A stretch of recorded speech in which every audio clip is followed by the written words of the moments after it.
I'm going to be evaluating Ryan's speech. You can applaud, thank you. So, whenever Ryan comes up to speak, I'm always surprised. And not by his jawline, but by his voice. Does anybody else notice, like, whenever Ryan comes up and speaks, he speaks with such a clarity and volume that it is impossible to misinterpret any word that comes out of his mouth. So if you need help with your own volume and clarity, with your own vocal variety, look to Ryan, because he never mumbles, he never hesitates, he never fades off into the distance. He's always crystal clear, and he's a great role model for any of us hoping to improve our voice. Ryan was focusing on getting comfortable with visual aids in his CC project number 8. So I'm going to go through his slide deck, which I thought was pretty fantastic, and just break it down. Some of the things he did really well, some of the things that maybe the slides could have been a little bit better.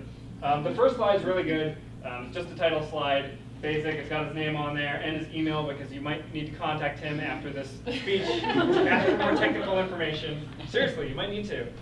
What's also good is it's a white background, which is good for this lighting setting, because it's a bright room and you've got an LCD display here, which is big. So if you're, sometimes it can be like faded if you use a white background, but in this technical situation, it's a good thing.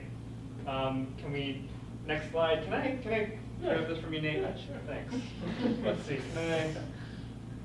I can move through these slides pretty easily. So this is one of the other things that I kind of want to talk about is, I know we don't have a clicker here at Rhino anymore because we lost our space, but it can be easy to get a wireless mouse. I think somebody's already got one plugged in here. So just grab a wireless mouse and like bring it up and click. It's a lot simpler than pointing to Nate every single second. I really like this slide.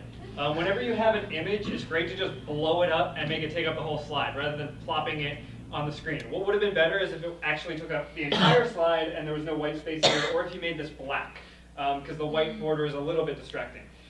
These are all good. I like the web images. They really led us through what you were talking about here. What I would do in this situation, these are really good slides, because again, they're just images that are blown up. They're not like 200 words of text. But in this situation, you're trying to draw our attention to something. The arrow is kind of small and not necessarily noticeable. So if you have a giant image, what you could do is take this little box where you want our attention and just gray everything else out.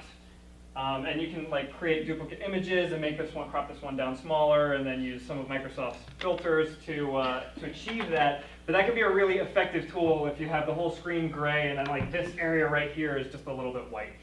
And I'm quickly running out of time, so I don't think I'm going to be able to get through the whole slide deck. I really liked this slide in particular because we have the technology now. It's really engaging. It's good. One thing that I want to note about your speech that you could have done a little bit better is your conclusion. I would have preferred if you concluded with an anecdote, because I know you've done this a million times, and you can tell us about how you went to Thailand for 35 cents and a ball of wind. So tell us that story, bring us into your world. One of the things you asked me to do was like, did I make the story grounded? Did I keep everybody engaged? And you definitely did that by engaging the audience with questions the whole time through. We've all used Google Flights, blah, blah, blah, blah, blah. It was awesome. We'll talk more at the bar. Thank you.